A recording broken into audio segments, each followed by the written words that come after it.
सियासत में रहने वाले लोगों का कोई भी कदम या फिर कोई भी बयान गैर सियासी नहीं होता।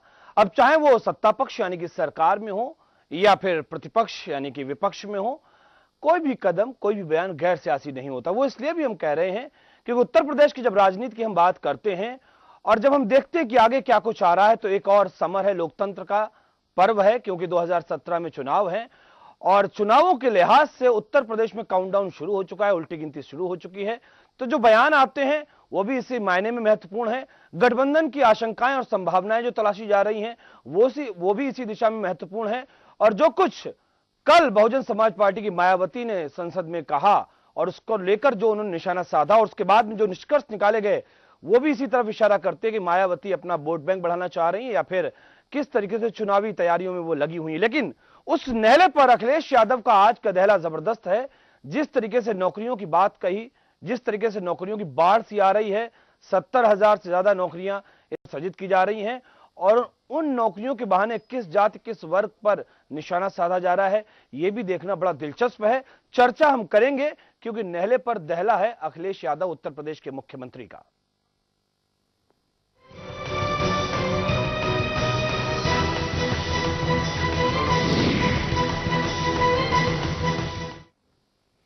उत्तर प्रदेश में विधानसभा चुनाव में करीब करीब अब कह सकते हैं 1.5 साल का समय बाकी है, लेकिन सियासत के हिसाब से बस चुटकियों में यह वक्त व्यतीत हो जाएगा क्योंकि तैयारियां जबरदस्त करनी पड़ती हैं।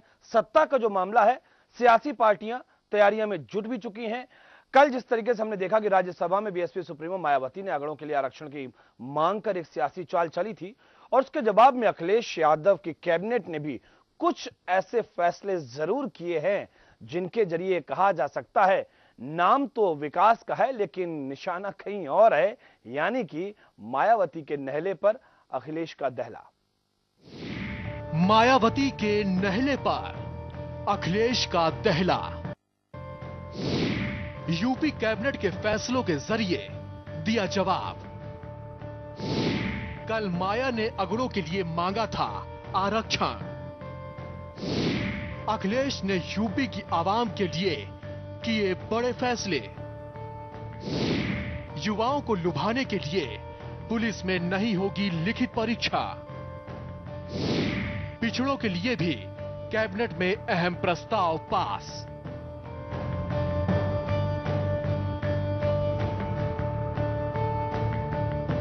यूपी में चुनाव अभी दूर है, लेकिन सत्ता के सिंहासन के लिए कश्मकश अभी से शुरू हो गई है। सियासी पार्टियां अपनी अपनी बाजी खेलने में लगे हैं, चाहे सत्ता पर काबिज समाजवादी पार्टी हो या फिर सत्ता के सिंहासन पर काबिज होने की जुगत में बैठी बीएसपी सुप्रीमो मायावती। उत्तर प्रदेश में फिर से नीला झंडा फहराने की जुगत में लगी मायावती ने कल राज्यसभा में एक बड़ा दांव खेला था। उन्होंने सबको चौंकाते हुए प्रधानमंत्री से अगड़ों के लिए आरक्षण की मांग कर डाली थी। माना कि मायावती की सवर्णों को लुभाने के लिए यह बड़ी सियासी चाल हो सकती है, लेकिन सत्ता पर काबिज समाजवादी पार्टी ने माया की मांग के एक दिन बाद ही उसकी काट तलाश ली है। लखनऊ में उत्तर प्रदेश कैबिनेट की बैठक हुई। हालांकि ये बैठक किसी खास मकसद के लिए नहीं हुई, लेकिन उसके जो फैसले आए उससे माना जा रहा है कि यह अखिलेश यादव का मायावती की मांग का माकूल जवाब है।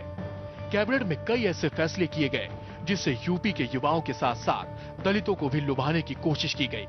अब ऐसे में आपको ये जान लेना जरूरी है कि कैबिनेट में कौन कौन से अहम फैसले लिए गए। कैबिनेट के अहम फैसले। नगर निगमों में संविदा पर भर्ती होंगे सफाई कर्मी। उत्तर प्रदेश में 35,000 पुलिसकर्मियों की भर्ती होगी। पुलिस भर्ती में लिखित परीक्षा के बजाय सिर्फ मेरिट और फिजिकल होगा। प्रदेश में 100 नए जीआईसी स्कूल खोलने का प्रस्ताव। भारतेंदु नाट्य अकादमी में भी 60 साल में रिटायरमेंट। पीएससी कर्मचारियों के लिए टैक्स रहित कैंटीन। अयोध्या शोध संस्थान के कर्मियों का रिटायरमेंट 60 साल पर। क्लीन यूपी ग्रीन यूपी योजना में खुलेंगे इंटर कॉलेज। खादी ग्रामोद्योग के लिए नए भवन निर्माण का प्रस्ताव। 2015-16 के लिए ईंट भट्टा समाधान योजना का प्रस्ताव। सैफई हवाई पट्टी पर नाइट लैंडिंग निर्माण स्वीकृत प्रस्ताव। कि पुलिस भर्ती होगी और जल्दी किस तरीके से हो उसकी नियमावली भी आ गई है। बहुत जल्दी भर्ती शुरू होगी 35,000 कांस्टेबल्स की, और उसमें फैसला कैबिनेट ये लिया है कि परीक्षा नहीं दी जाएगी। मार्कशीटें और फिजिकल 10th और 12th के मार्क्स और फिजिकल टेस्ट के बाद मेरिट बना करके भर्ती शीघ्र की जाएगी, क्योंकि इधर पुलिस की बहुत कमी है। मुख्यमंत्री अखिलेश यादव ने कैबिनेट में उत्तर प्रदेश सिपाही भर्ती प्रक्रिया में लिखित परीक्षा नहीं करवाने का फैसला किया है। अब सिर्फ हाई स्कूल और इंटरमीडिएट के मार्क्स और फिजिकल के मार्क्स जोड़े जाएंगे। इस फैसले से यूपी के युवाओं को लुभाने की कोशिश की गई है।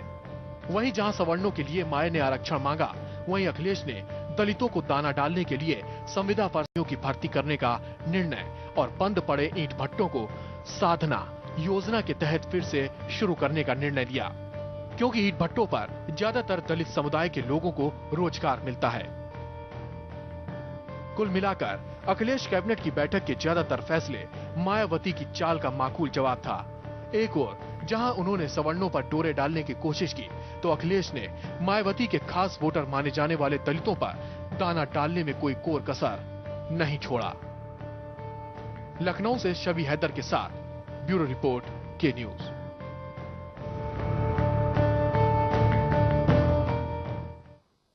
तो इस पूरी खबर के जरिए, इस पूरी रिपोर्ट के जरिए आपने ये तो समझा होगा कि अच्छी बात है उत्तर प्रदेश विकास करे, लोगों को रोजगार मिले, कोई दिक्कत वाली बात नहीं। लेकिन जिस तरीके से रोजगार का सृजन, जिस तरीके से भर्तियां निकलने वाली हैं नवंबर से दिसंबर के बीच में, आप यकीन मानिए लगभग अगर जो आंकड़े हम देख रहे हैं तो 11 लाख या 12 लाख समथिंग ये जो आंकड़ा है समूह गा और घा के लिए इतने लोगों की भर्ती होनी है, और इसमें बहुत अलग अलग विभागों के विज्ञापन निकलेंगे। आप सोच सकते हैं युवाओं को भी कहीं ना कहीं आकर्षित किया गया है। इसके साथ ही साथ जिस तरीके से हमने बताया सफाई कर्मचारियों की भर्ती है, नगर निकाय में 40,000 भर्तियां होनी है। तो ये जो रोजगार का पूरा माया जाल है, ये समझना बहुत दिलचस्प है, बहुत अच्छी बात है। लेकिन इसके पीछे क्या निहितार्थ, हम ये भी जानने की कोशिश करेंगे। हमारे साथ खास मेहमान जुड़ चुके हैं। शिव प्रताप सिंह यादव जी हैं, जो कि स्वास्थ्य राज्य मंत्री हमारे साथ इस समय जुड़े हुए हैं। शिव प्रताप सिंह जी, आपका बहुत बहुत स्वागत है हमारे साथ जुड़ने पर। प्रकाश पांडे जी हैं, भारतीय जनता पार्टी से इस वक्त हमारे साथ में इस पैनल में मौजूद हैं। बहुत स्वागत है प्रकाश पांडे जी आपका। कमाल याकूब साहब कांग्रेस से इस समय हमारे साथ मौजूद हैं, स्वागत है कमाल याकूब साहब आपका। और अंबिका प्रसाद ओझा जी वरिष्ठ पत्रकार के तौर पर इस समय हमारे साथ हैं, स्वागत है आपका। ये बात तो साफ है, जिस तरीके से कल मायावती ने सवर्णों को आरक्षण को लेकर बातें कही, इसमें कोई शक नहीं है, क्योंकि अब 1.5 साल का वक्त भी नहीं है। हम समझते हैं कि बहुत कम वक्त बचा हुआ है। सबसे पहला सवाल अंबिका प्रसाद जी से है, इस पूरे के पूरे घटनाक्रम को, जो कि अभी राजनीतिक फिजाओं में उत्तर प्रदेश में है, जो निहितार्थ मैं निकाल पा रहा हूं, क्या उससे इत्तेफाक अंबिका प्रसाद ओझा जी रख रहे हैं? ओझा जी, जो कुछ हमने आज इन नौकरियों के सिलसिले में बात कर रहे हैं, या जो मायावती ने कल वहां पर सवर्णों को आरक्षण देने की बात कही है?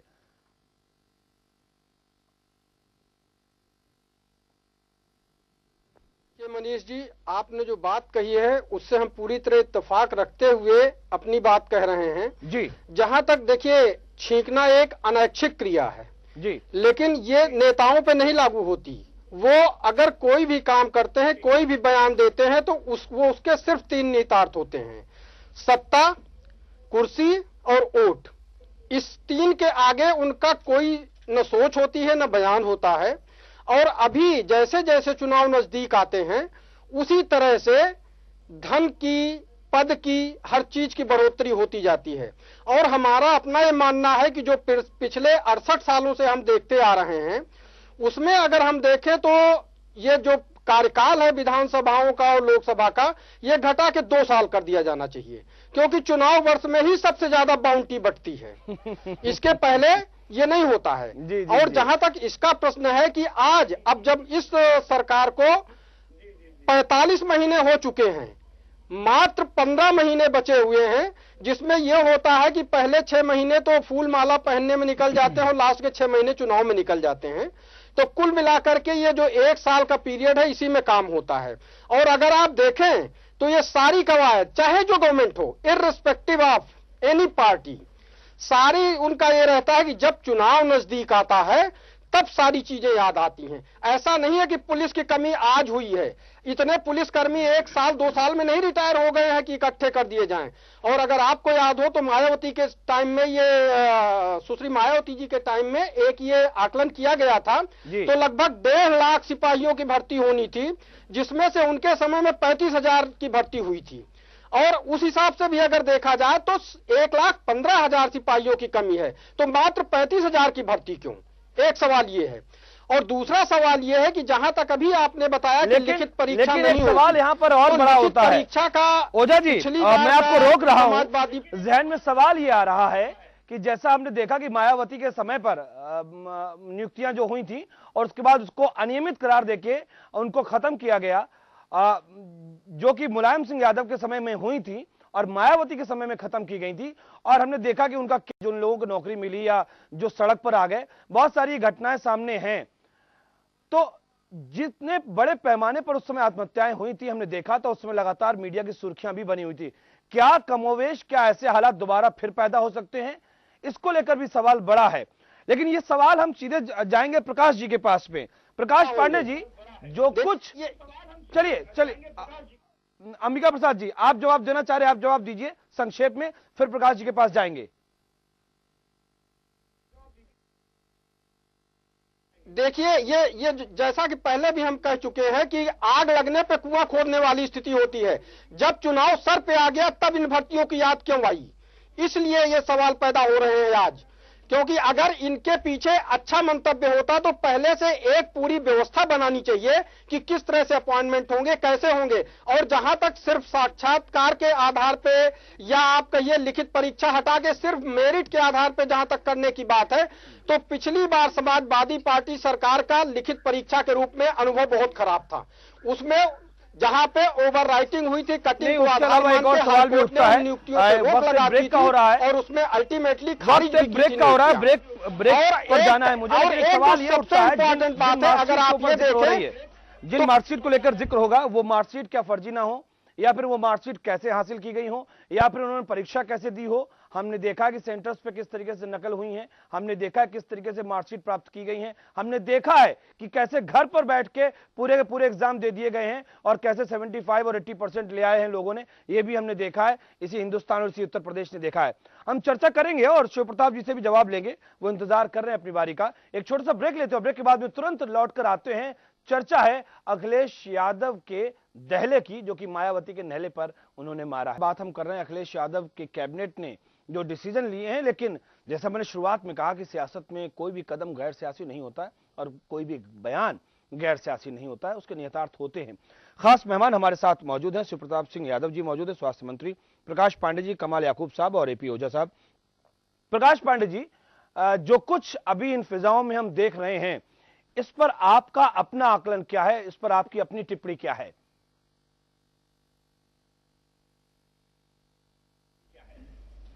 देखिए मनीष जी, समाजवादी सरकार को आए हुए लगभग 4 वर्ष हो चुके हैं और अंतिम वर्ष बचा हुआ है। और इस सरकार में जो सबसे ज्यादा फेलोर रहा है, तो फेलोर जो है भर्तियों के मामले में रहा है, क्योंकि उत्तर प्रदेश लोकसभा आयोग जो इसकी प्रतिष्ठा पूरे भारत में रही है, उस पर आरोप लगे हैं। वहां के अध्यक्ष को हटाना पड़ा था, पहले सचिव हटाए गए थे। जितने और भर्ती का आयोग, चाहे उच्चतर शिक्षा सेवा आयोग, चाहे माध्यमिक शिक्षा सेवा आयोग हो, चाहे प्रधानाचार्य की सेवा के नियुक्ति वाले आयोग रहे हों, या टीटी भर्ती के मामले रहे, जिसमें सुप्रीम कोर्ट के आदेश के बावजूद भी 4 साल हो गए सरकार भर्ती नहीं कर पा रही है। तो कुल मिलाकर के सरकार का सबसे बड़ा फेलोर रहा है कि सरकारी भर्ती नहीं हुई है, और जहां पर हुए हैं बड़े पैमाने पर भ्रष्टाचार हुआ है। तो विशेषकर जैसा कभी चर्चा हो रही थी, कि आपने ही चर्चा की थी कि पिछले सरकार में जब मुलायम सिंह जी की सरकार थी तो उसमें जो गड़बड़ियां आई थी और दूसरी सरकारें उसको हटा दिया गया है। तो मेरी युवाओं से एक अपील ये भी होगी कि आगे जो भर्ती होने जा रही है तो किसी भी भ्रष्टाचार चक्कर में न पड़े, क्योंकि अगर दूसरी सरकार आती है और निश्चित रूप सरकार चेंज होगी तो उस चक्कर में न पड़े, ईमानदारी से अपनी परीक्षा दे, जो अच्छा बुरा जो भी हो वो हो। तो दूसरी चीज जो मैं कहना चाह रहा हूं कि जितनी भर्तियां हुई सब विवादास्पद थी, सब भ्रष्टाचार के दायरे में रही है, और जितने आयोग थे अधिकांश के अध्यक्ष हटाए जा चुके हैं या हटाए जाने की प्रक्रिया में है या उनमें चल रहे हैं। तो उस स्थिति में समाजवादी पार्टी सरकार मुझे लगता है जो भी कर रही है, जैसे पुलिस की भर्ती के लिए जो प्रक्रिया ली जा रही है, अभी तो डिटेल आया नहीं उसका, लेकिन मेरे समझ से जो मेरिट जैसी बन रही, जिस तरह परीक्षाएं हो रही है, तो भर्ती मेरिट के आधार पर हो, एग्जामिनेशन का आधार पर ज्यादा अच्छी बात है। लेकिन मुझे लगता है सरकार अपनी प्रामाणिकता को लेकर के संदिग्ध है, इनको उम्मीद नहीं है कि हम 1 साल में भर्ती करा सकते हैं, तो इसलिए ये चीजें कर रही हैं कि किसी रूप में इस बात को ध्यान रखिए भर्ती करें मनमाने तरीके से। प्रकाश पांडे, इस बात को ध्यान रखिएगा, अखिलेश यादव ने स्वयं इस बात को कहा कि शीघ्र से शीघ्र किस तरीके से भर्ती हो पाए, इसके लिए नियमावली आ गई है, किस तरीके से उसको क्रियान्वित करना है वो भी उन्हें मालूम है, और शीघ्र से शीघ्र भर्ती हो, ये बात अलग से उन्होंने इसके ऊपर जोर दिया है ताकि देर ना हो। और आपकी यह बयान बड़ा महत्वपूर्ण है कि युवा कम से कम जो भी काम करें वो बिल्कुल सही करें, भ्रष्टाचार के दलदल में ना फंसे, क्योंकि अगली सरकार किसकी हो फिलहाल ये किसी ने नहीं जाना, ये एक बड़ी बात है। कमाल याकूब साहब, हम आएंगे शिव प्रताप सिंह जी के पास में, सारे जवाब उन्हीं से लेने हैं, आप क्या कहेंगे?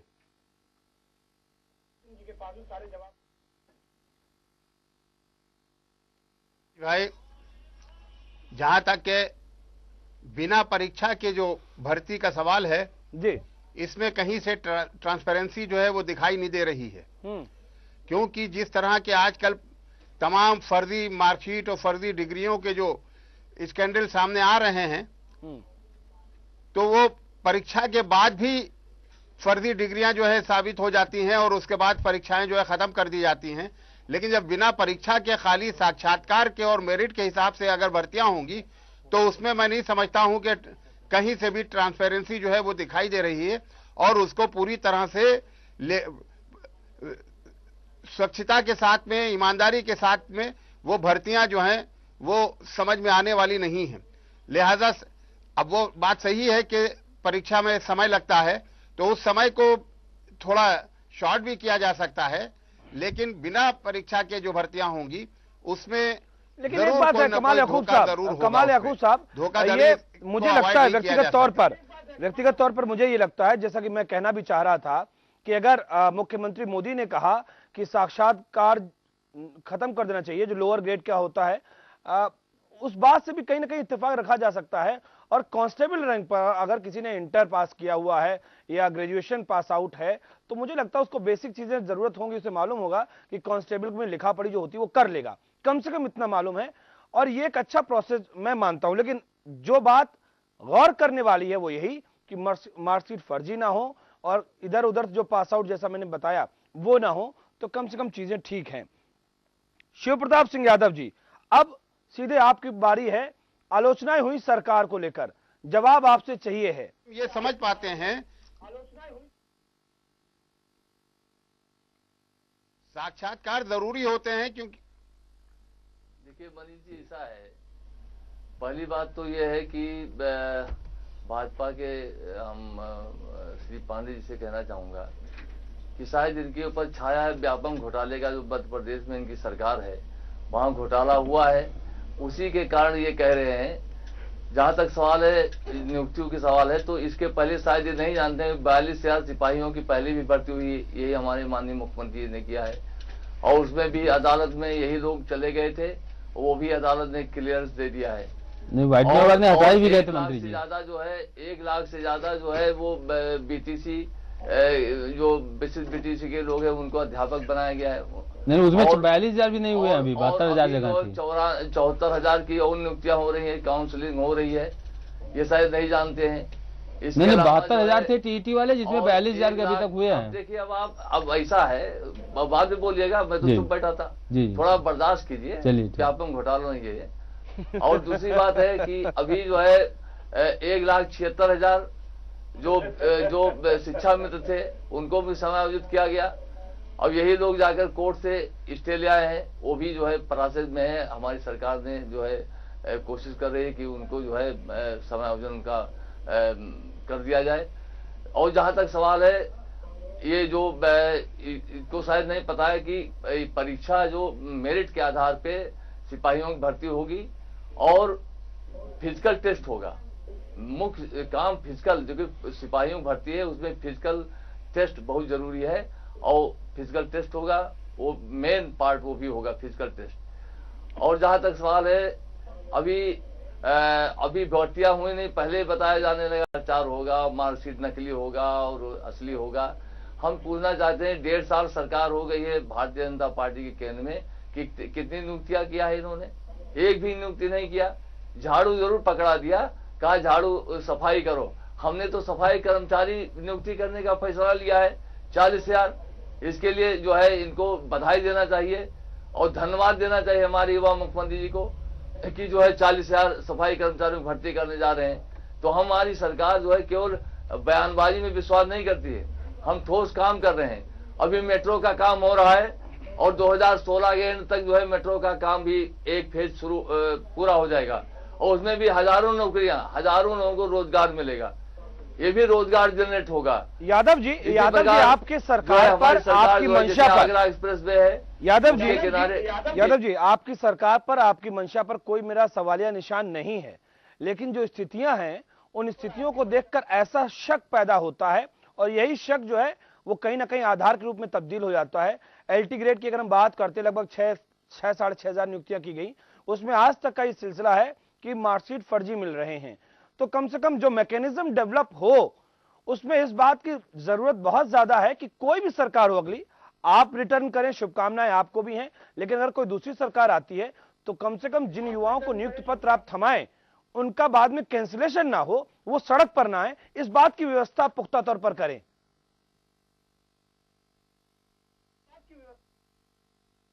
मार्कशीट होगा उसकी जांच की जाएगी, अगर फर्जी पाया जाएगा निरस्त किया जाएगा। देखिए ये मानकर कि फर्जी मार्कशीट होगा हम नियुक्ति ना करें, हम जो है मेरिट के आधार पर ना करें, ये हमारे ख्याल से समझ में नहीं आता है। हाँ, अगर कोई फर्जी मार्कशीट देता है और फर्जी जो है पद देता है तो उसके खिलाफ कार्रवाई होगी, लेकिन ये मानकर कि फर्जी देगा। और जहां तक सवाल है, यहाँ कोई एक्शन का रिएक्शन नहीं है, बल्कि हमारी सरकार सतत काम कर रही है।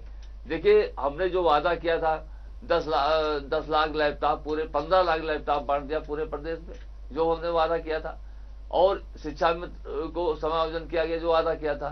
तो काम हमारी सरकार कर रही है, 4 लेन से सड़कों जोड़ रहे हैं। आज मेदांता का हॉस्पिटल बन रहा है लखनऊ में, ये इसमें भी देखिए जो चकगदरिया में काम हो रहा है, IT सिटी बन रहा है, या इंटरनेशनल जो है क्रिकेट स्टेडियम बन रहा है, इसमें भी लोगों को रोजगार मिलेगा।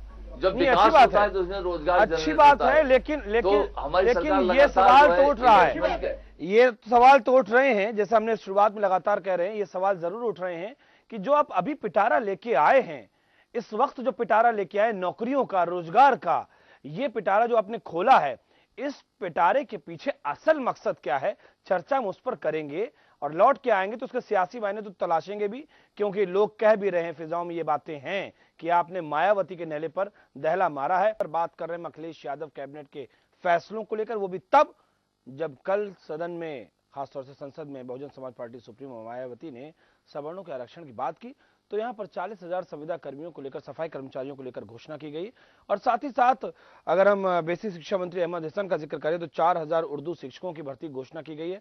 और वो साफ तौर पर कह रहे हैं कि सपा सरकार ने ही उर्दू भाषा को रोजगार से जोड़ा। ये जब बयान आते हैं तो समझ में आता है कि आप क्या कहना चाह रहे हैं।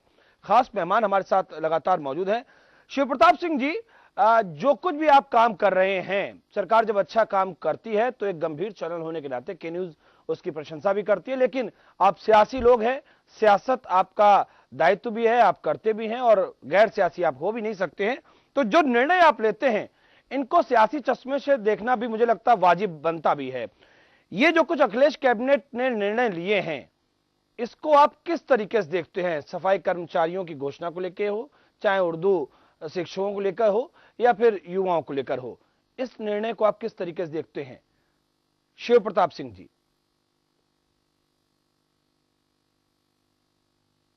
देखिए, हमारी पार्टी ने, समाजवादी पार्टी ने 2012 के चुनाव में जो घोषणा पत्र में जो लिखा था, जो वादा किया गया था, उसको हम पूरा कर रहे हैं।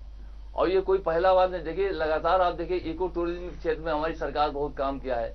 आप जाइए देखिए दुधवा, कतरनिया घाट या जो है जितने पक्षी विहार हैं, इतना काम हुआ है कि वहाँ मेला लगा रहता है, वहाँ बुकिंग इतना, उससे भी जनरेट हो रहा है, जो है काम लोगों को मिल रहा है।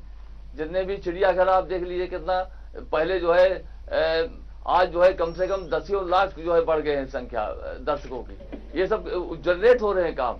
तो लगातार हमारी सरकार काम करे, कोई नहीं कि आज जो है पिटारा खोला गया है। इसके पहले भी 42,000 हमने पहले ही बताया। 42 नहीं, मैंने ये कब कहा कि आप काम नहीं कर रहे हर हैं? विभागों मैंने ये कहा है कि जो अब आपने पिटारा खोला है उसके सियासी मायने लोग निकाल रहे हैं, और आपके जो साथ में बैठे हुए लोग हैं वही कह रहे हैं इस बात को। तो उनकी बात के जवाब में आप क्या कहना चाहेंगे? जी, जनता ने हमें चुना है, जनता से हमने वादा किया है, हमने घोषणा पत्र, तो है ना कि बसपा के तरीके से कि कोई उनका घोषणा पत्र नहीं होता है, कोई घोषणा पत्र नहीं होता है। इसलिए नहीं होता है कि वो सरकार में जब आती है उसके बाद में जो उन्होंने भाषण में जो वादा करती है वो भी नहीं पूरा करती है। तो हमारे यहाँ तो घोषणा पत्र है, और हम तो मानते हैं कि हमारे लिए घोषणा पत्र एक जो है धार्मिक ग्रंथ है। हम उसको इस तरीके से, समाजवादी हमेशा घोषणा पत्र को जो है इस तरीके, उस नजरिए से लिया है, उसको हम पूरा कर रहे हैं। प्रकाश जी, इनके धार्मिक ग्रंथ को कुछ याद दिलाएंगे आप? प्रकाश पांडे जी, इनके घोषणा पत्र, इनके धार्मिक ग्रंथ को आप कुछ याद दिलाएंगे, कुछ कहना चाहेंगे आप शिव प्रताप जी से? घोषणा पत्र नहीं, निश्चित रूप से मनीष जी, मैं वही कहना चाह रहा हूँ। हाँ, निश्चित रूप से देखिए, जो माननीय मंत्री जी जो चर्चा कर रहे थे, एक तो जो बीटीसी भर्ती की बात कर रहे थे, टीईटी भर्ती में 72,000 पदों के भर्ती के आदेश माननीय सर्वोच्च न्यायालय के थे, और उस आदेश के बाद 4 साल बीत गए हैं, उसमें कुल 40,000 की ये भर्ती की प्रक्रिया हुई है, वो भी पूरे, उसमें भी तमाम फर्जी निकल रहे हैं, जबकि 72,000 भर्ती आज से 4 साल पहले हो जाना चाहिए। और आगे कब तक होगी, बार बार सुप्रीम कोर्ट आदेश दे रहा है, लेकिन वो इम्प्लीमेंट नहीं हो रहा है। दूसरा, आयोगों की स्थिति है कि आपके लोक सेवा आयोग जो बहुत प्रतिष्ठित आयोग था पूरे भारत का, अध्यक्ष हटाए गए माननीय उच्च न्यायालय द्वारा, सर्वोच्च न्यायालय से उनको रिलीफ नहीं मिली है। इसके पहले सचिव हटाए जा चुके थे, उच्चतर शिक्षा सेवा आयोग लगभग सभी सदस्य हटाए जा चुके हैं। प्रधानाचार्य भर्ती वाला आयोग था, उसको जितने सदस्य व अध्यक्ष थे कोई पात्र ही नहीं था सिलेक्शन के लिए। ऐसे लोग जो LT ग्रेड टीचर थे वो प्रिंसिपल का इंटरव्यू ले रहे थे। जो माध्यमिक शिक्षा सेवा आयोग उनकी भर्ती नहीं कर पा रहे हैं। पुलिस भर्ती हुई जिसकी चर्चा माननीय मंत्री जी कर रहे थे, उसमें व्हाइटनर का प्रयोग हुआ था, बाद में कोर्ट के आदेश पर हजारों लोगों को निकाला गया उस सिलेक्ट लिस्ट से। तो जिससे स्पष्ट है कि पूरे उत्तर प्रदेश में जो भी भर्तियां हुई हैं, या तो भर्तियां समय से नहीं हो पाई हैं, या जो हुई हैं उनमें गड़बड़ियां हुई है, और वो हम नहीं कर रहे हैं। सभी मामले माननीय न्यायालयों में गए हैं और माननीय न्यायालय के आदेश हैं। दूसरी चीजें हैं जहां तक सपा सरकार की, क्योंकि 4 साल में इस सरकार की कोई उपलब्धि, चाहे लॉ एंड ऑर्डर की स्थिति हो, चाहे बिजली की स्थिति हो, गांव में बिजली मिल नहीं रही है, तो उस स्थिति में सरकार लोगों को एक प्रलोभन देना चाह रही थी, हम ये करने जा रहे हैं। लेकिन फिर एक बार पुनः मेरे युवाओं से अपील है कि जो भी भर्ती प्रक्रिया उसमें शामिल हो, लेकिन किसी भी प्रलोभन के चक्कर में न आए, किसी भ्रष्टाचारी के चंगुल में न फंसे, क्योंकि अगर कोई भी गलत भर्ती होती है तो अगली सरकार, हमारी सरकार आएगी, उसको रिव्यू करेगी। तो इसलिए उस स्थिति में जो भर्ती में ईमानदार प्रक्रिया के तहत लोग शामिल हो, क्योंकि आगे भी भ्रष्टाचार की संभावना से इनकार नहीं किया जा सकता है। दूसरी चीज, माननीय मंत्री जी जो कर रहे थे, मेरिट के आधार भर्ती की बात है। देखिए, जो प्रदेश में परीक्षाएं होती हैं बहुत प्रामाणिक नहीं है, तो जो भर्ती वाली परीक्षा होती थी उसकी प्रामाणिकता ज्यादा होती है। इसीलिए चाहे IIT के एग्जाम हो, चाहे मेडिकल एंट्रेंस हो, चाहे IAS हो, बोर्ड की मेरिट पर कोई भर्ती नहीं होती है। तो अगर परीक्षा की मेरिट से भर्ती होती तो निश्चित रूप से भर्ती ज्यादा अच्छी होती, उसमें ट्रांसपेरेंसी ज्यादा होती, ईमानदार बच्चों के लिए मौका मिलता। लेकिन इस सरकार को अपनी भर्ती की प्रामाणिकता में खुद ही संदेह है, और उनको लग रहा है कि अगर हम कोई भर्ती करेंगे जो गड़बड़ी होगी वो गड़बड़ी पकड़ी जाएगी, इसीलिए वो भर्ती में एग्जाम न लेकर के मेरिट के आधार पर करने जा रहे हैं। जी ओझा जी, जो बातें उन्होंने कही हैं प्रकाश पांडे जी ने, इन बातों से आप वाकई इत्तेफाक रखते हैं, या फिर ये माना जाए कि ये सारा का सारा सियासी जुमलेबाजी है? ये शब्द मेरे जहन में बार बार आने लगा है, सियासी जुमलेबाजी।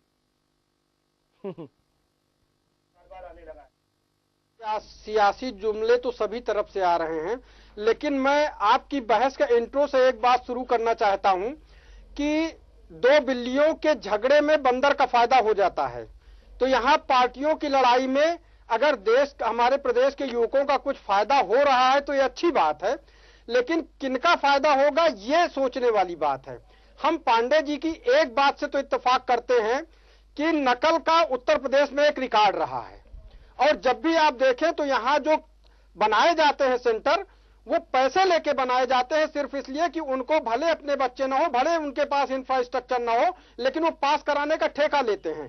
तो ऐसे मामलों में जो उस प्रक्रिया में गुजरने में असमर्थ पाते हैं अपने को, जो पैसे नहीं दे पाते हैं, जो नकल करके अच्छे नंबर नहीं ला पाते हैं, और लेकिन वो योग्य होते हैं उनसे जो ज्यादा नंबर ले आए हैं, तो उनका हक इसमें मारा जाएगा। ये बिल्कुल निश्चित तौर पे कहा जा सकता है कि अगर एक लिखित परीक्षा होती है तो उस परीक्षा में जो बाय द वे किसी वजह से हाई स्कूल या इंटर की परीक्षा में किसी वजह से अगर वो अच्छा परफॉर्म नहीं कर पाए हैं लेकिन वो योग्य हैं तो उनको मौका मिल जाता है।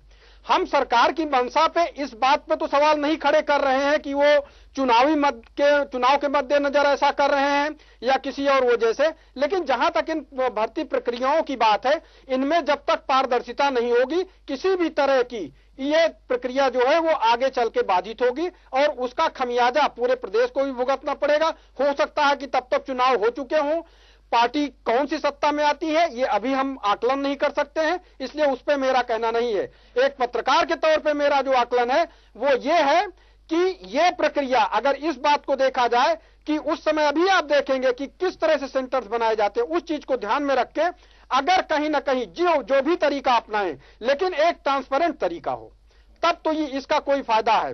लेकिन उस बात से तो मैं बिल्कुल आपकी इत्तेफाक करता हूं कि ये चुनावी मसले के तहत ही ये सारे डिसीजन होते हैं। हाँ, इसमें जनता का फायदा है, इसमें हमारे देश के युवाओं का फायदा है, वो एक अच्छी बात है। जी क्या कहेंगे आप यादव जी? अब एक लंबी फहरिस्त है हमारे सामने और हम कमाल याकूब से पूछना चाह रहे थे, लेकिन उससे पहले हम चाहेंगे कि आप इसका जवाब दे दें। लगातार एक लंबी फहरिस्त है विवादों की हमारे सामने। ये बिल्कुल भी हम नहीं कहते कि हमें आपकी मंशा पर ऊपर कोई सवाल है, लेकिन कहीं ना कहीं आप जिस तरीके से चीजों को कर रहे हैं, सरकार जिस तरह से चीजों को करना चाह रही है उसमें विवाद फंस जाते हैं, मामला विवाद में आ जाता है, चीजें रुक जाती हैं। टीजीटी की जैसा जिक्र कर रहे हैं पांडे जी विवाद में है, एडेड इंटर कॉलेज जो है वहां पर जो भर्ती है शिक्षकों की वो भी विवाद में है, बोर्ड में कोरम पूरा नहीं है, भ्रष्टाचार के आरोप है और बोर्ड के पदाधिकारियों में आपस में ही बन नहीं रही है। प्रिंसिपल भर्ती उसमें भी अभी तक 2010 से लेकर अब तक अभी भर्ती नहीं हो पाई है, उसमें भी कहीं ना कहीं भ्रष्टाचार है। एलटी ग्रेड, बहुत सारी लंबी फहरिस्त है। ये जो इतना बड़ा टोकरा खोला गया है नौकरियों का, ये साफ सुथरा रहे, सब कुछ बढ़िया रहे, आगे जो सरकार आए वो भी हिमाकत ना कर पाए, इसको लेकर आपकी व्यवस्था कितनी पुख्ता है, ये शक ही पैदा ना हो, सरकार के ऊपर कोई संदेह पैदा ना हो, इसको लेकर क्या करेंगे आप?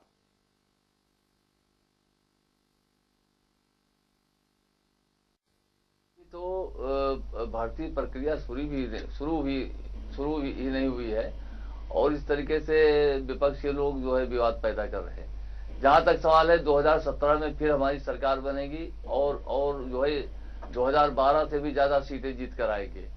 तो भाजपा के जो हमारे श्री पांडे जी जो कह रहे थे कि हम आएंगे और जो है इसको समीक्षा करेंगे, तो मैंने धमकी दे, अब युवा हमारे प्रदेश के देख रहे होंगे बेरोजगार कि भारतीय जनता पार्टी जो केंद्र में सरकार है 1.5 साल तक हुकूमत है, एक भी नौकरी नहीं दे पाए। अगर हम देने जा रहे हैं या दिया है तो उस पर कह रहे हमारी सरकार आएगी तो समीक्षा करेंगे, तो इनकी सरकारें नहीं आने वाली है। और जहां तक सवाल है, देखिए जो हमने जो भी काम कर रहे हैं, हमारी सरकार काम कर रही है वो जो है पारदर्शिता के अनुसार काम कर रही है। हम भर्तियां कर रहे हैं, हम जो है विकास कर रहे हैं, डेवलपमेंट कर रहे हैं। अभी आपने देखा 500 एम्बुलेंस सेवा जो है, एम्बुलेंस जो 108 नंबर की समाजवादी एम्बुलेंस सेवा है, उस बेड़े में 500 और जो है मतलब एम्बुलेंस जारी किया गया है। उससे भी कम से कम हजारों जो बेरोजगारों को नौकरी मिलेगी।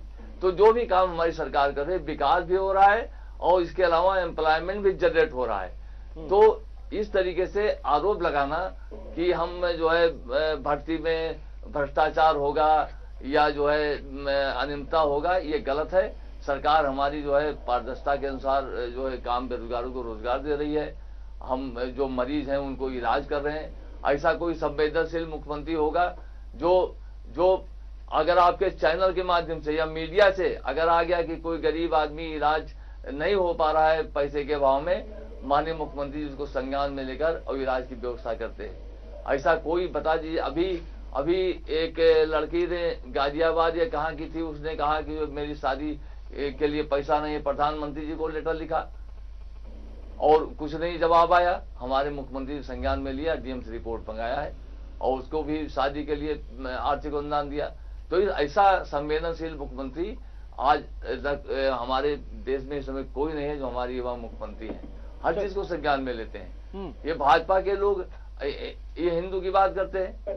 अभी मेरे नेपाल, मेरा विधानसभा क्षेत्र गैसरी है, जनपद बलरामपुर में नेपाल सीमा से सटा हुआ है। तमाम श्रद्धालु गए थे जो है बाबा जो है वहां प्रभुनाथ का दर्शन करने, भगवान शंकर की शिवलिंग है वहां पर। बस पलट गई, तमाम श्रद्धालु मर गए।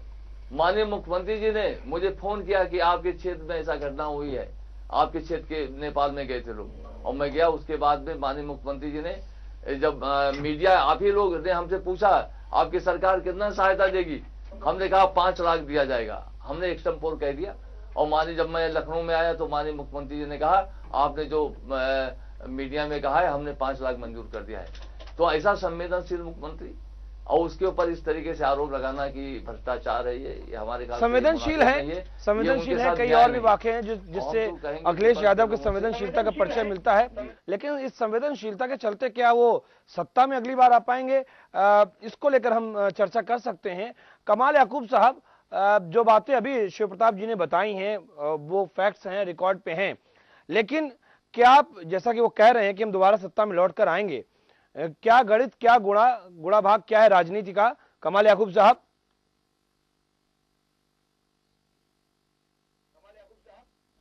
मनीष जी, देखिए, जहां तक के सत्ता में दोबारा आने की बात है और इस पे क्या गणित, ये तो अभी इसके लिए तो बड़ा समय बाकी है। किसी वक्त भी, आजकल तो गठबंधन की सरकारें बन रही हैं, गठबंधन के ऊपर चुनाव लड़े जा रहे हैं, किसका किससे गठबंधन होता है, कौन जीतता है कौन हारता है, ये तो बात की बात है।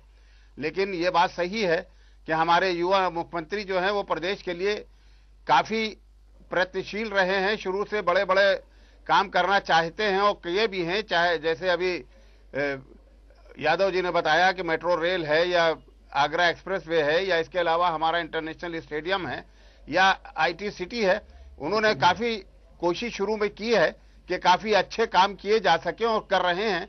लेकिन जो उनके जो हाथ पैर रहे हैं, उनके जो कैबिनेट के मिनिस्टर्स रहे हैं, उनके विभागों में जो लापरवाहियां रही हैं, और मैं समझता हूं कि जो पिछले दिनों जो भर्तियां हुई हैं और जो भर्तियों के बाद हाईकोर्ट जाना और हाईकोर्ट के बाद सुप्रीम कोर्ट जाना, और ये जो हालात पैदा होते रहे हैं, ये मैं समझता हूं कि शायद इनके हाथ में अकेले नहीं होगा, जिसकी वजह से ये हालात हुए हैं।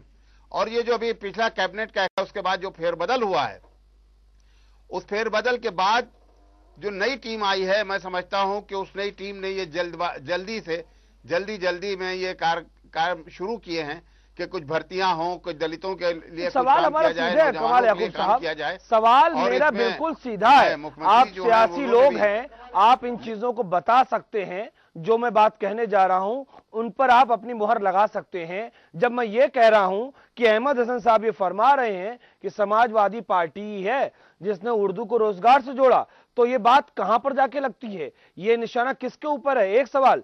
दूसरा, 40,000 अगर सफाई कर्मचारियों का मामला है, चाहे वो संविदा पर हो, तो ये निशाना कहां पर लगता है? तो ये जो तमाम चीजें हैं, इससे कौन सा व्यक्ति जुड़ता है, कौन सा वर्ग जुड़ता है, और क्या वो वर्ग वोट बैंक में तब्दील होता है?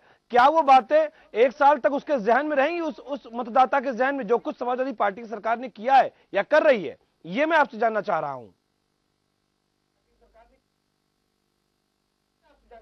अहमद हसन साहब जो कह रहे हैं कि उर्दू को जो रोजगार से जोड़ा है तो समाजवादी पार्टी ने जोड़ा है, ठीक है, वो कोशिश कर रहे हैं, लेकिन उर्दू के लिए कांग्रेस पार्टी ने हमेशा काम किया है।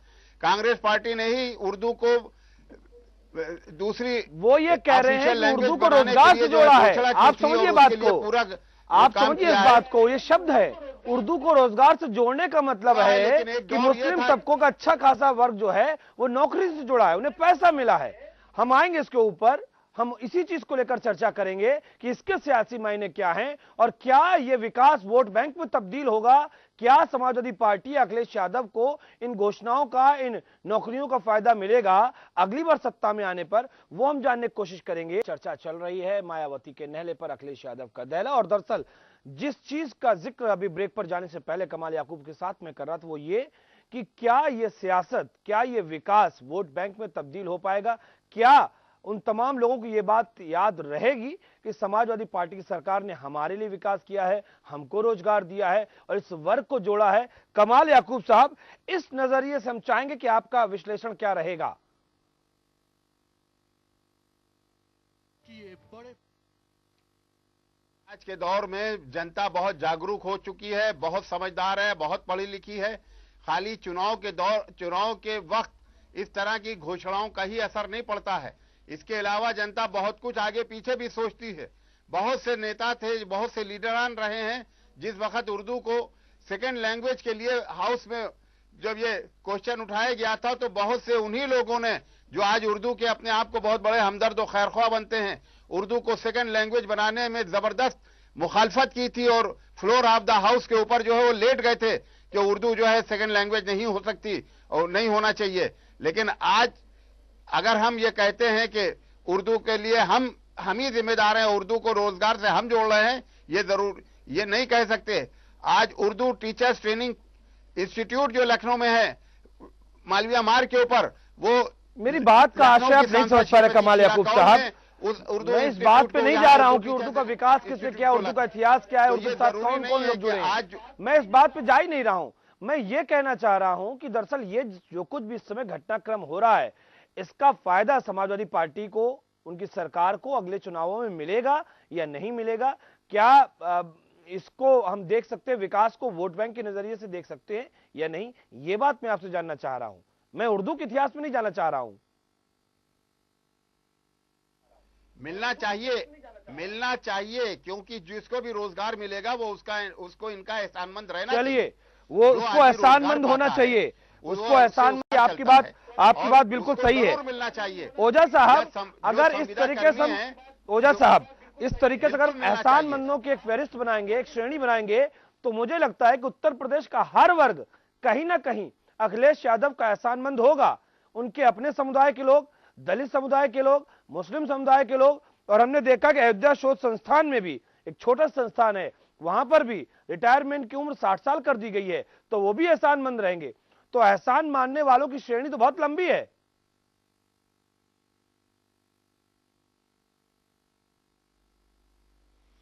देखिए मनीष जी, अभी जो कमाल साहब ने कहा, इनकी बात से मैं इसलिए इत्तेफाक नहीं रखता हूं कि ये जो प्रक्रियाएं हैं चलती रहती हैं और आने वाले समय में कितना किसको कौन देगा, कितना लुभा लेता है, वो कितने वायदे कर लेता है, क्योंकि वायदे पे ही वोट यहां मिलते हैं, काम तो बाद में आता है। अगर आप पूरे इतिहास को उठा के देखें और अगर विकास को आप पैमाना माने, तो ऐसी ऐसी सीटें हैं जिनको कि कभी हारना नहीं चाहिए लेकिन वो हार गई। तो इसलिए जहां तक इसकी बात है कि कौन एहसान तले है और कौन वोट दे देगा, ये आज हम नहीं डिसाइड कर सकते हैं। ये अभी तय भी नहीं हो सकता है कल को आने वाला, कल उसमें कोई पार्टी कोई ऐसा वायदा कर दे कि हम आपको ये चीज देने जा रहे हैं, तो उस पे मोल्ड हो जाए। और जहां तक रोजगार तो ज्यादा लोगों को दिया जा सकता है, लेकिन जहां तक नौकरियों की बात है, ये तो एक बहुत छोटा प्रतिशत है। उसके आधार पे न तो सरकारें बनती हैं न बिगड़ती हैं। ये एक जेस्चर हो सकता है और इसका असर थोड़ा बहुत तो पड़ सकता है, लेकिन अभी जो ये प्रक्रिया शुरू हो रही है, ये पूरी कब होगी और ये पूरी तरह मटेरियलाइज होके उनको नियुक्ति पत्र मिलके और उनको वहां से अपनी रोजी रोटी कब से मिलनी शुरू होगी, ये आज भी अभी तय नहीं है। अभी आज ये कैबिनेट का डिसीजन है। हम शिव प्रताप जी की इस बात से तो बिल्कुल सहमत हैं कि जब विकास होता है तो रोजगार भी मिलता है और नौकरियां भी मिलती हैं। उनका यह कहना बिल्कुल सही है। और अगर आप 2-3 दिन पहले के बयान को देखें, तो जब माननीय मुख्यमंत्री जी ने, हमारे संवेदनशील मुख्यमंत्री ने अफसरों को चेताया था कि अगर मेरा रोजगार गया तो आपका रोजगार नहीं बचेगा, तो राजनीति को अब सीधे सीधे रोजगार से जोड़ दिया गया है, या यूं कह दीजिए कि अब राजनीति रोजगार हो चुकी है। तो इसलिए अब रोजगार का महत्व तो है, तो रोजगार का ही एक पार्ट नौकरी भी है। तो इसमें हम बिल्कुल ये मानने के लिए तैयार है कि इसका असर तो थोड़ा बहुत पड़ेगा, लेकिन ये सरकार बनाऊ या वोट दिलाऊ या यूं कहिए कि कैंडिडेट जिताऊ मुहिम होगी, इस पे अभी शंका है। इस शंका को प्रकाश जी, ये बात ठीक है, शंका है, और राजनीति में कब क्या कुछ हो जाए कहा नहीं जा सकता है। लेकिन जिस तरीके से सियासत में निर्णय जो होते हैं, जिस तरीके से सरकारों के निर्णय होते हैं, उसमें कहीं ना कहीं ये ध्यान में तो होता ही है कि इससे किस वर्ग का फायदा होगा। विश्लेषण भी इसी आधार पर होता है कि आप निशाना किस तरफ साध रहे हैं, इस आधार पर भी निगाहें लगी रहती हैं। क्या हम इस योजना से, इस विकास से, क्या हमें आगे हमारा जो ये वर्ग है ये हमको फायदा देगा कि नहीं देगा, इस आधार पर निर्णय तो होते ही हैं। प्रकाश पांडे जी, इससे तो आप इत्तेफाक रखते ही होंगे।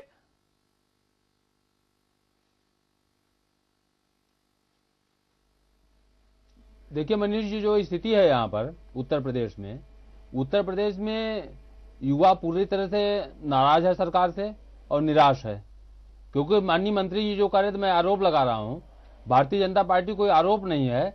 जितने मामले मैंने रेज किए थे सब माननीय उच्च न्यायालय द्वारा, सर्वोच्च न्यायालय द्वारा निर्णय दिए गए हैं कि युवा पूरी तरह से नाराज है। जो भर्तियां हुई हैं, जैसे अभी पीसीएस की भर्ती हुआ था, एसडीएम के 86 पदों में 54 पदों पर एक जाति विशेष के लोग चयनित किए गए थे। इंटरव्यू के मार्क्स सामने आए आरटीआई के द्वारा, जिसमें एक जाति विशेष के लोगों को मैक्सिमम नंबर दिए गए हैं, बाकी लोगों को कम नंबर दिए गए हैं।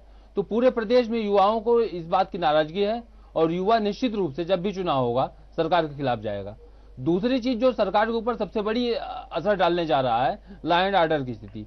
पूरे प्रदेश में अराजकता की स्थिति है। अभी लखनऊ के कल के अखबार में फ्रंट पेज पर अखबारों में खबर थी, समाजवादी पार्टी के नेताओं ने किस तरह लोगों को पीटा, किस तरह से लोगों को परेशान किया। तो पूरे उत्तर प्रदेश में जहां जहां लॉ एंड ऑर्डर की स्थिति बहुत बुरी है और समाजवादी पार्टी के लोग, पूरे प्रदेश के लोग प्रताड़ित हैं, लोग नाराज हैं। तीसरी चीज है भ्रष्टाचार की। जितने विकास कार्य हो रहे हैं कहीं पर ठीक से काम नहीं हो रहे हैं। बिजली की स्थिति है कि कुछ विशिष्ट क्षेत्रों को छोड़ करके पूरे प्रदेश में गांवों में कहीं बिजली नहीं मिल रही है, कहीं 2 घंटे मिल रही है, कहीं 4 घंटे मिल रही है। शक्ति भवन में आंकड़ों में बता कि गांव में 10 घंटे बिजली मिल रही है, लेकिन जब आप कभी गांव में जाएंगे तो 2 घंटे 4 घंटे भी बिजली नहीं मिल रही है। प्रकाश पांडे जी, एक सवाल है आपसे और विनम्र निवेदन ये है, कभी कभी मुझे ऐसा लगता है कि बदलते लोकतंत्र में, बदलते जमाने में जो विपक्ष का काम है वो ऐसा लगता है कि बिल्कुल आलोचनात्मक ही है, समालोचना नहीं है। मैं एक सवाल आपसे कर रहा हूं क्योंकि आपकी बात को जब मैं सुन रहा हूं तो मुझे लगता है कि मैं समाज में ना रहूं, ये प्रदेश छोड़कर भाग जाऊं, बहुत बुरी हालत है और बस हो चुका अब यहां पर रहना।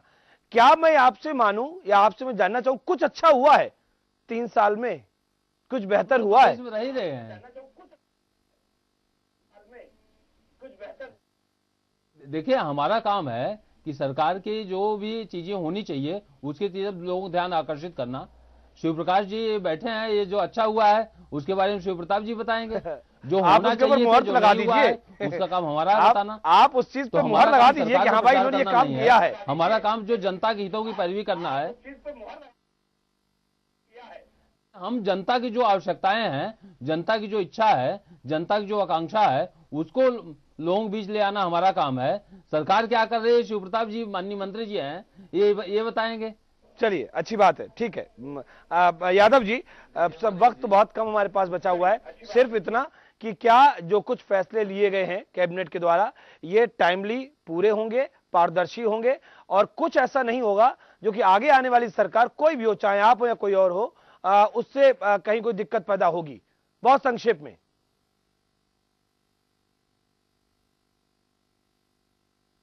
ऐसा है मनीष जी, पहली बात तो ओम प्रकाश जी हमें लगता है कि गांव में नहीं जाते हैं। मैं गांव का हूँ यार, तो पता चलता कि इस समय मेरा दावा है कि गांव में इस समय जो है 12 घंटे कम से कम बिजली मिल रही है।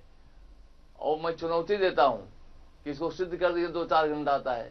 दूसरी बात है, हमारी सरकार ने जो भी काम किया है वो जो है पूरा केवल वादा नहीं किया, पूरा किया है। और मैं आश्वस्त करना चाहता हूं प्रदेश की जनता को, नौजवानों को, कि जो नौकरियों के लिए हमारे मुख्यमंत्री जी ने कैबिनेट से जो फैसला कराया है वो नौकरियां मतलब भर्ती होंगी और समय से भर्ती हो जाएंगी। 2017 चुनाव उसके पहले भर्तियां हो जाएंगी। चलिए, और जो भी विकास कार्य है वो पूरा किया अच्छी बात है। मुझे लगता है कि आपके भरोसे पर एतबार किया जा सकता है क्योंकि आप सत्ता में हैं और आपका भरोसा एक तरीके से एक ब्रह्म वाक्य हम मान सकते हैं सत्ता में होने के नाते। बहुत शुक्रिया आपका शिव प्रताप सिंह यादव जी हमारे साथ शामिल होने के लिए। प्रकाश पांडे जी आपका भी बहुत शुक्रिया। कमाल याकूब साहब आपका भी शुक्रिया और अंबिका प्रसाद ओझा जी आपका भी बहुत शुक्रिया यहाँ पर इस चर्चा में शामिल हुए। हम उम्मीद इसी तरह के करते हैं कि सरकारें उस तरीके से काम करें जिस तरह से समाज आगे बढ़े, और समाज जब आगे बढ़ेगा तो राष्ट्र आगे बढ़ेगा, और इन सबके आगे बढ़ने में कम से कम हम सभी का कल्याण है। उम्मीद एक अच्छे कल की करते हैं।